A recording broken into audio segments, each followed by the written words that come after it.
কয় মিনিট লাগে এবং এই যে চিতা সেটা দেখা যেটা যদি শরবত বানায় একদিন লাগে ঠিক আছে কেমনে চিরল লাগে এই এমনি চিরল লাগে এমনি দেওয়া লাগে তারপরে একটা লেবু দেওয়া লাগে এই লেবুরে এমনি দেওয়া লাগে তারপরে এমনি দিয়ে এমনি চাপ দেওয়া লাগে তারপরে বিট লবণ দেওয়া লাগে লবণ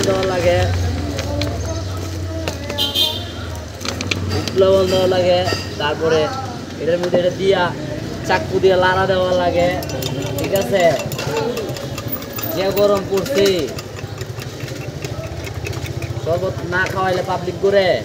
পাবলিক মারা যাবো এই যে দোকানদার আমি নিজেই এই যে আমি নিজে খাইতাছি আপনারাও খাইবেন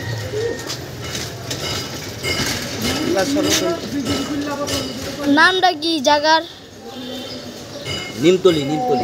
নিমতলি চাঙ্কারপুর চাঙ্কারপুর প্রাইমারি স্কুল